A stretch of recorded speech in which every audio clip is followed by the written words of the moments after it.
하나님의 말씀은 고린도전서 11장 7절입니다. 남자는 하나님의 형상과 영광이니 그 머리를 마땅히 가리지 않거니와 여자는 남자의 영광이니라. 아멘. 하나님은 하나님의 형상과 영광이 있으신 분이십니다. 그래서 하나님은 그의 아들 예수 그리스도가 하나님의 형상입니다. 형상의 원형입니다. 그래서 하나님은 하나님의 형상을 따라 그 모양대로 남자와 여자, 곧 사람을 창조하셨습니다. 남자는 하나님의 형상이고 또 하나님의 영광입니다. 하나님의 영광이라고 하는 것은 하나님의 그 자체로서 영광이고 하나님의 영광을 나타내야 하고 하나님의 영광을 나타낼 수 있는 존재라는 것입니다. 그러나 여자는 하나님의 형상이고 남자의 영광입니다. 남자를 영광스럽게 하고 남자의 영광을 나타내야만 하고 낼 수 있는 존재가 여자입니다. 오늘 고린도전서 11장 2절부터 16절을 통해서 사도 바울은 이 고린도 교회의 다수는 사도 바울에 대한 영적인 신뢰관계가 대단히 돈독합니다.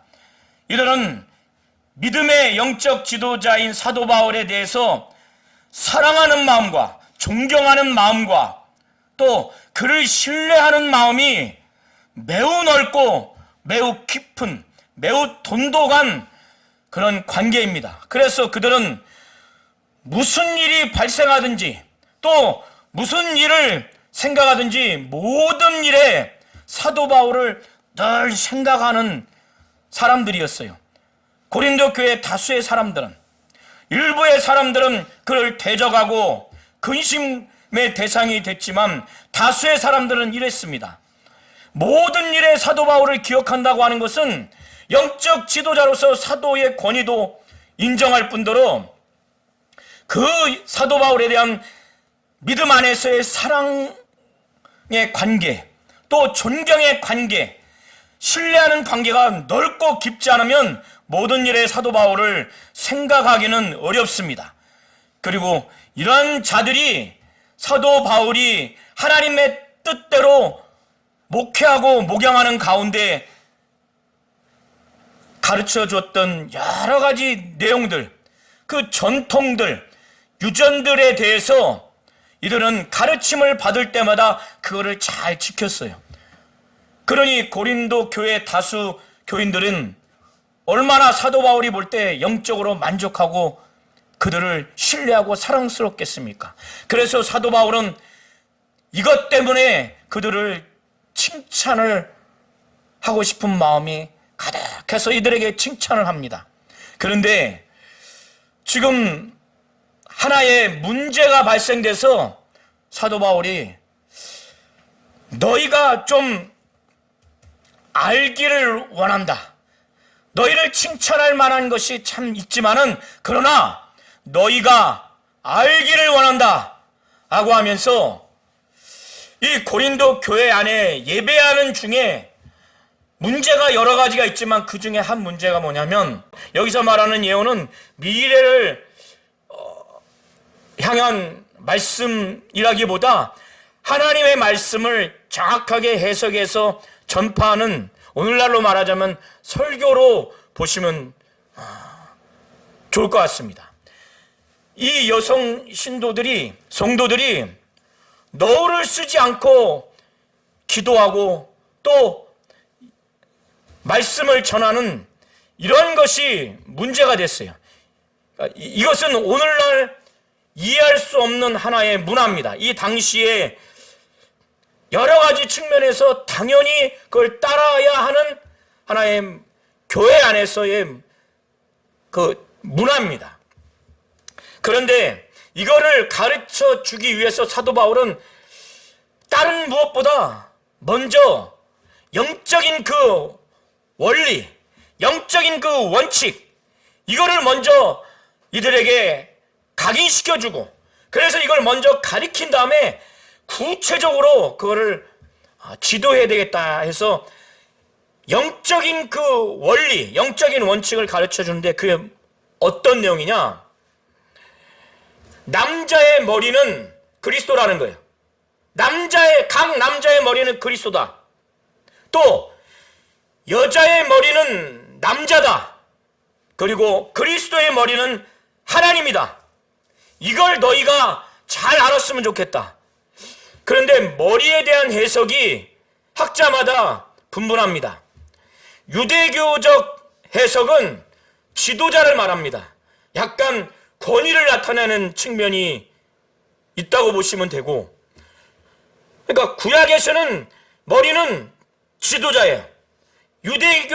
유대적인 해석은 지도자입니다. 약간 권위의 측면을 나타낸다면 헬라적인 측면은 이것이 하나의 기원, 원천, 이것을 말합니다.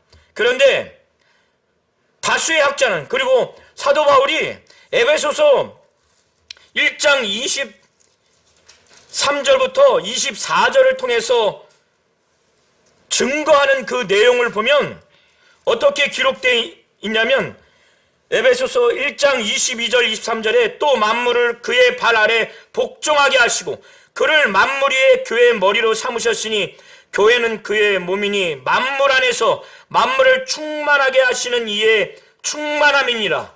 또 5장 22절부터 24절을 통해서 사도 바울이 증거했을 때에 그 아내와 남편의 관계, 또 교회와 그리스도의 관계를 말할 때 머리를 말하는데, 그거는 기원, 어떤 원천을 말하는 게 아니라 권위를 말하는 것입니다.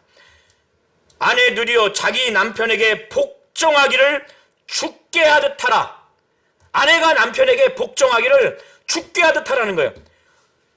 정말 절대적으로 복종하라는 거죠. 그러면서 이는 남편이 아내의 머리됨이 그리스도께서 교회의 머리됨과 같음이니 그가 바로 몸의 구준이라. 그리스도가, 교회가 그리스도께 복종을 하는데 그 관계를 뭐라고 은유적으로 표현하냐면 그리스도께서 교회의 머리라고 그러는 거예요. 아내에게 남편에게 복종하되 죽게 하듯 하라고 하면서 그 관계를 은유적으로 표현하기를 남편이 아내의 머리라는 거예요. 여기서의 머리는 권위를 말하는 겁니다. 하나의 그 기원, 원천, 이것을 말하는 게 아닙니다. 24절에 그러므로 교회가 그리스도께에게 하듯 아내도 범사에 자기 남편에게 복종할지라. 교회가 그리스도에게 복종하는데 그 관계가, 교회의 머리가 그리스도라고 그러죠. 아내에게, 남편에게 범사에 복종하라고 하는데 그 관계를 아내의 머리가 남편이라고 그래요. 다시 고린도전서 11장으로 돌아오시겠습니다. 11장 3절에 그러나 나는 너희가 알기를 원한다. 어떠한 영적인 원리, 원칙을 알기를 원하느냐면 각 남자의 머리는 그리스도라는 거예요. 모든 남자는 그리스도께 권위를 인정하고 절대 복종하는 관계라는 겁니다. 그리고 여자의 머리는 남자라고 했을 때 그것은 바로 권위를 말하는 거예요. 복종의 관계를 말하는 겁니다. 그리고 그리스도의 머리는 하나님이라고 했을 때 바로 이 땅에서 말씀이 육신이 되어 오신 존재가 메시아 그리스도예요. 메시아 그리스도, 바로 그가 죽기까지 복종한 관계의 차원에서 그리스도의 머리는 하나님이라는 거예요.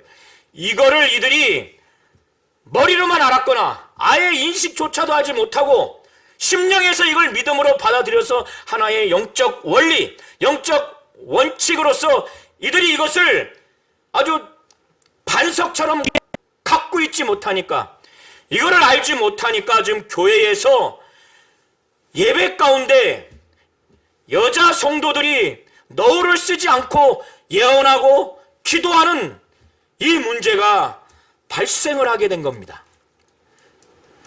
그런데 사도 바울은 11절, 12절을 통해서 또 표현하기를 이렇게 표현을 하다 보면은 어떤 문제가 발생하느냐? 듣기로 남자와 여자는 사람이에요. 사람은 하나님의 형상대로 창조를 했어요. 하나님의 형상대로 창조했기 때문에 본질적으로 사람이라고 하는 그 존재, 사람으로서는 차별이 없고 차등이 없는 거예요. 이해하시죠? 남자와 여자의 성별로서 그 사람으로서는 차별과 차등이 없어요. 그러나 남자에게 주어진, 여자에게 주어진 각각의 역할과 그 기능이 다릅니다. 그 기능이 달랐을 때는 권위도 다르게 되는 거예요. 기능과 역할을 남자와 여자가 똑같지가 않습니다. 공통된 부분도 있지만 다른 부분이 있어요. 다른 역할과 기능이 있다면 당연히 권위도 다른 거예요. 기능과 역할 차원에서 권위가 다르다는 거예요. 이해하시겠죠? 남자와 여자가 사람으로서 차별되거나 차등이라는 게 아니라 남자의 역할과 기능이 있고 여자의 역할과 기능이 있다는 거예요. 그 기능과 역할 차원에서 다르기 때문에 권위가 차이가 나는 거예요. 이해하시죠? 예. 그거를 다시 가르쳐 주기 위해서 11절, 12절에 사도 바울은 말합니다. 그러나 주 안에는, 예수 안에는 남자 없이 여자만 있지 않고 여자 없이 남자만 있지 아니하니라. 이는 여자가 남자에게서 난 것 같이 남자도 여자로 말미암아 났습니다. 그리고 모든 것은 하나님에게서 났느니라. 주 안에서는, 주님 안에는 하와는 남자인 아담에게서 나왔죠. 그렇죠? 그리고 아담과 하와 이후에 모든 남자는 하와로부터 또 어머니로부터 여자로 말미암아 나왔어요. 하와는 남자에게서 나왔지만, 그러니까 여자가 남자에게서 나온 것처럼 남자도 여자로 말미암아 나왔기 때문에 여자가 없다면 남자도 존재할 수 없다는 거예요. 여자 없이 남자가 있지 않고 남자 없이 여자가 있지 않다는 거예요. 사도 바울은. 그러나 이 남자와 여자, 이 두 사람은 하나님에게서 나왔기 때문에 하나님에게서 나온 존재로서는 남자와 여자가 다 똑같다는 거예요. 그것이 11절과 12절을 통해서 말씀을 증가하는 겁니다. 여기까지 잘 이해가 되시겠죠? 예. 이런 상태에서 남자와 여자가 기능과 역할 차원에서 다르기 때문에 당연히 권위가 다른 거예요. 그래서 남자의 머리는 그리스도예요. 여자의 머리는 남자예요. 그리스도의 머리는 하나님이에요. 여기서의 머리는 권위를 말하기 때문에 기능과 역할을 해야 하는 그 차원에서는 절대 순종하고 복종해야 하는 겁니다. 권위에 순종해야 되는 거기 때문에. 머리가 그리스도이기 때문에 그리스도가 욕먹으면 됩니까? 안 됩니까? 안 되는 거예요. 그래서 이 당시의 하나의 문화가 일반 사회에서의 문화, 또 그것이 교회 안에서도 성경에 기록된 내용과 반하지 않다면, 하나님 뜻에 반하지 않다면 그걸 고린도 교회 안에도, 다른 모든 교회 안에도 그걸 받아들이게 되는 상황이었어요. 그래서 남자의 머리에 너울 같은 걸 쓰고 기도나 예언을 하게 되면 그것은 머리를 욕되게 하는 거예요. 그리스도를 욕되게 하는 겁니다. 여기서의 머리는 자기 머리를 말하는 게 아니에요. 자기 머리를 말하게 하기 위한 거라면 앞에 3절을 말하지 않았을 거예요. 각 남자의 머리는 그리스도라는 이 말씀을 사도 바울이 먼저 각인시켜주는 말씀을 증거하지 않았을 겁니다. 여기서의 남자가 머리를 너울을 쓰고 기도했을 때 그렇게 하면은, 남자가 그렇게 하게 되면 그건 머리를 욕되게 한다는 거예요. 바로 그리스도를 욕되게 한다는 거예요. 반대로 모든 여자로서 머리에 당연히 너울을 써야 되는데 이거를 쓰지 않고 기도를 하게 되면 이 당시의 문화로서는 이것이 굉장한 흠이었어요. 그래서 학자들이 연구하기를 이 당시에 얼굴을 보이는 것은 마치 다른 남자를 향해서 성적으로 유혹하는 행위로 이 당시에 하나의 이게 문화였어요. 그래서 얼굴을 가려야 되는 거였어요.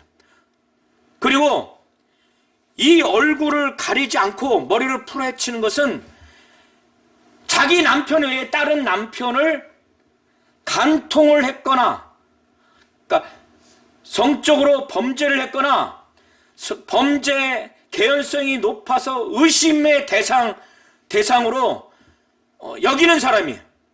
그래서 구약에 보면은 그런 내용이 기록되어 있습니다. 그래서 마치 오늘날 여성이 신체를 과다하게 노출해서 남자를 유혹하려고 하는 것처럼 이 당시의 문화가 그러했어요. 여자의 얼굴을 가리지 않으면. 그렇기 때문에 오늘날 입장에서, 오늘날 문화에서 성경을 이해하면 이해가 잘 안 될 거예요. 이 당시의 문화가 그런 겁니다. 그리고 이 당시나 지금이나 하나님이 우리에게 준 본성이라는 게 있습니다. 본성이 무엇이냐면, 남자는 머리가 길면은 이거 자기가 볼 때도 자기 본성이 부끄러움을 가르쳐줘요. 이때나 그때나. 그래서 남자가 머리를 길게 하는 것은, 그것은 자기에게 부끄러움이 되는 것을 본성이 가르친다라는 것을 13절에 사도 바울이 말합니다. 반대로 여자의 긴 머리는 만일 여자가 긴 머리가 있으면 자기에게 영광이 되는 겁니다. 영광이 되는 거예요. 그 긴 머리는 가리는 것을, 이 머리에 너울이든지 가리는 것을 대신해서 하나님이 주셨기 때문에 긴 머리는 여자에게는 영광인 겁니다. 이러한 남자의 긴 머리가 자신에게 부끄러움, 지금도 마찬가지고 과거도 마찬가지예요.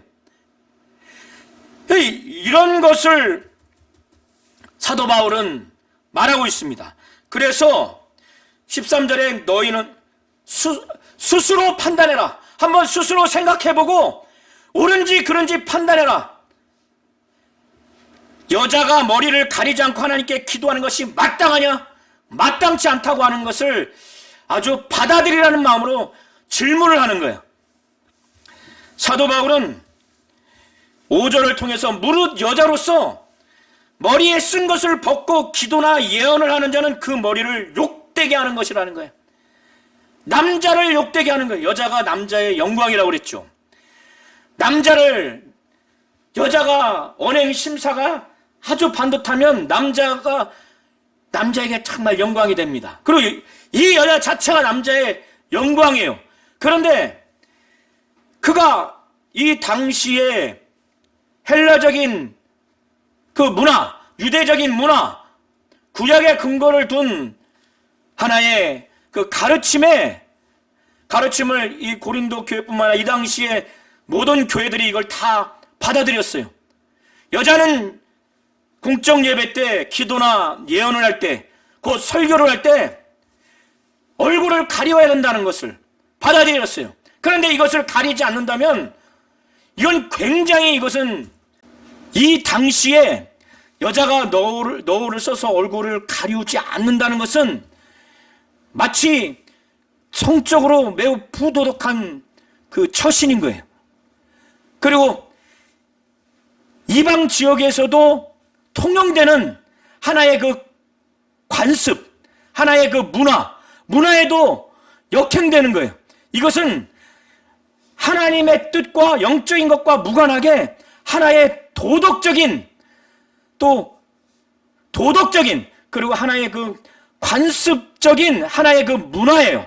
그 기본적인 문화를 지금 거부하고 일부의 여성 성도들이 자기들이 영적으로 충만하고 아주 열정적이어서 자기들은 자유하려고 이렇게 했는지 모르지만 일부 여자 성도가 이렇게 한 것을 두고 사도 바울은 이건 매우 마땅치 않다 이것은. 그래서 머리에 쓴 것을 벗고 기도나 예언을 하는 자는 그 머리를 욕되게 하는 것이, 남편을 욕되게 하는 거예요. 남편을 영광스럽게 하는 것이 아니라 욕되게 하는 것이라는 거예요. 이는 머리를 민 것과 다름이 없다. 사도 바울은 굉장히 강력하게 말하죠. 너울을 안 써서 얼굴을 가리우지 않은 것이 여자가 머리를 민 것이라. 오늘날도 여자가 머리를 아주 짧게 밀면은 굉장히 그 부끄러움이 되지만 이 당시에 또 부끄러움이 됩니다. 더 부끄러움이 돼요. 그러니까 이거는 머리를 민 것과 다름없기 때문에 이렇게 얼굴을 가리우지 않는 것은 욕되게 하는 거예요. 남편을 욕되게 하는 것이라고 말하는 거예요. 만일 여자가 머리를 가리지 않거든 깎어라. 이건 깎으라고 명령하는 것이 아니라 머리를 너울로 가리도록 하기 위해서 이렇게 반대적으로 표현을 하는 겁니다. 만일 여자가 머리를 가리지 않거든 깎어라. 깎을 것이요. 만일 깎거나 미는 것이 여자에게 부끄러움이 되거든 가려라. 이렇게 증거를 하면서 7절을 다시 한번 합독하셨습니다. 시작. 남자는 하나님의 형상과 영광이니 그 머리를 마땅히 가리지 않거니와 여자는 남자의 영광이니라. 예.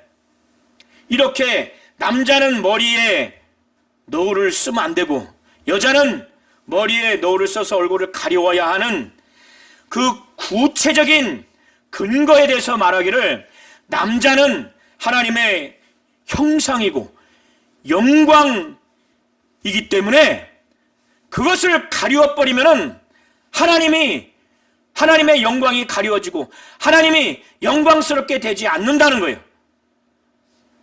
이해하시죠? 여자는 남자의 영광인데 왜 여자가 남자의 영광이냐고 하냐면 그 이유가 8절과 9절에 나타내주고 있습니다. 왜 여자의 영광이 남자냐? 자, 창세기 1장 26절 27절과 2장 20절부터 23절을 꼼꼼하게 보시면 하나님은 하나님의 형상을 따라 사람, 곧 남자와 여자를 창조하셨어요. 그런데 그 과정을 자세히 보면 2장 20절부터 23절에 아담을 먼저 창조했어요. 흙으로 아담을 창조했어요. 그런데 독처하는 것이 좋지 못해서 돕는 배필을 짓고자 하나님이 작정하셔서 하와를 줬는데 아담은 흙으로 하나님이 자기 형상대로 지었고 하와는 흙이 아니라 남자의 갈비뼈를 취해서 하나님의 형상대로 지었어요. 돕는 배필, 아담을 돕게 하기 위해서. 그러면 왜 여자의 영광이 남자냐?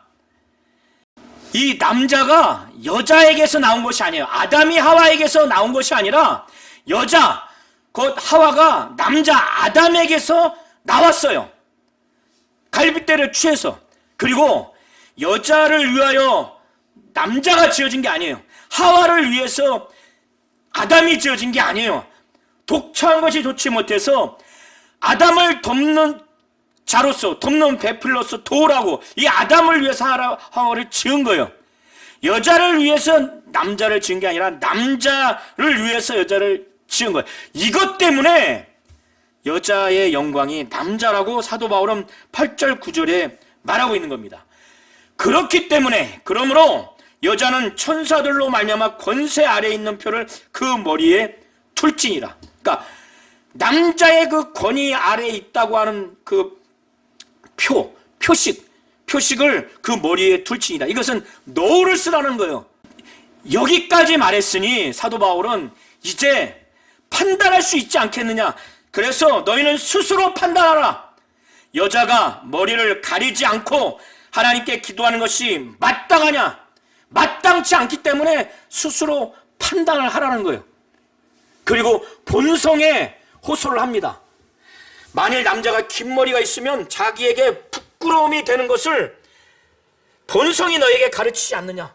만일 여자가 긴 머리가 있으면 자기에게 영광이 되나니 긴 머리는 가린 것을 대신하여 주셨기 때문이니라.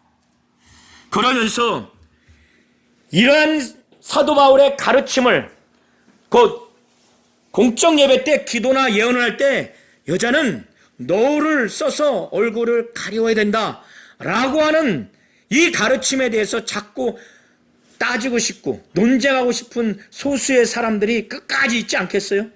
이 말씀을 들었음에도 불구하고 사도 바울은 논쟁하려는 생각을 가진 자가 있을지라도 우리에게나 사도 바울을 포함한 사도 바울의 가르침을 받아들이고 함께하는 공동체에게나 하나님의 모든 교회, 이 당시의 신약 모든 교회는 이런 관례가 없다는 거예요. 여자가 너울을 벗고 공적인 예배에 기도하고 예언하는 이런 관례가 없다는 거예요. 이걸 벗은 관례가 하나도 없다는 거예요. 그러니까 너희들 가운데는 논쟁하려는 생각을 가진 자가 있을지라도 우리에게나 하나님의 모든 교회나 이런 관례가 없기 때문에 내가 지금 하나님의 말씀을 증거하는 대로 이걸 그대로 받아들이라는 겁니다. 하나님은 하나님의 형상이 있으시고 하나님의 영광이 있으십니다. 하나님은 하나님의 형상대로 남자를 또 여자를 곧 사람을 창조하셨어요. 그리고 남자는 하나님의 영광이고 여자는 남자의 영광으로 오늘 성경은 증거하고 있습니다. 그렇다면 하나님의 형상의 원형은 예수 그리스도입니다. 그는 하나님의 형상으로서 이 땅에 말씀이 육신에 오셔서 사역하는 동안 모든 언행심사가 하나님의 형상대로 부끄러움 없이 그 품위와 품격을 교회뿐만 아니라 교회 밖에서도 유지하면서 공생의 삶을 살았습니다. 그리고 하나님의 영광을 이 땅에서 아버지의 뜻과 아버지의 이루라고 하는 일을 다 이루어서 아버지를 영화롭게 했습니다. 그러면 하나님의 형상대로 지음받은 우리 성도님들이 하나님의 형상이 비난받고 정죄받고 또 질이 낮은 평가를 이 세상에서 받아야 되겠습니까? 하나님의 형상에 맞는 그 품위와 품격에 맞는 영적이고 인격적이고 도덕적인 그런 품격, 품위를 유지하면서 하나님의 형상에 욕을 먹지 않도록 그렇게 하셔야 됩니다. 그리고 남자는 하나님의 영광이라고 했어요. 여자는 남자의 영광이라고 했어요. 형상으로서 하나님의 영광이라는 거예요. 남자의 영광이라는 거예요. 그 자체로. 그리고 하나님의 영광을 나타내고 남자의 영광을 나타내는 각각의 기능과 역할이 다르지만 이 영광스럽게 하도록 언행 심사를 하나님의 형상대로 품위와 품격 있게 한다면 하나님의 영광이 나타나고 하나님을 영광스럽게 할 것이고 남자의 영광을 나타내고 남자를 영광스럽게 할 것입니다. 그리고 아내와 남편이든 남자와 여자든 하나님의 형상이기 때문에 형상에 걸맞는 영적, 인격적, 도덕적인 품위와 품격을 거기에 맞게 삶을 살아간다면 신앙생활하고 사회생활하고 가정생활을 한다면 당연히 남자든 여자든 모두가 다 무엇을 입든지 마시든지 무엇을 하든지 다 하나님의 영광을 위해서 해야 되지 않겠습니까? 그렇다면 하나님의 영광을 나타낼 수가 있는 겁니다. 하나님은 우리를 그렇게 지으신 거라는 것을 잘 아시기 바랍니다. 하나님은 하나님의 형상이 있고 하나님의 영광이 있습니다. 이 형상과 영광을 사람에게, 남자와 여자에게, 특별히 남자에게 그것을 부여했다면은 하나님의 영광으로서, 여자는 남자의 영광으로서, 그러나 모든 사람은 하나님의 형상이요 하나님의 영광을 위해서 먹고 마시고 무엇을 해야 하는 책무가 있는 겁니다. 이걸 잘 하셔서 하나님의 본래 형상의 품위와 품격에 맞게 하나님의 영광을 그대로 나타내며 하나님께 영광 돌릴 수 있도록 그렇게 신앙생활 하시는 우리 모든 성도님들이 되시기를 예수의 이름으로 축원합니다.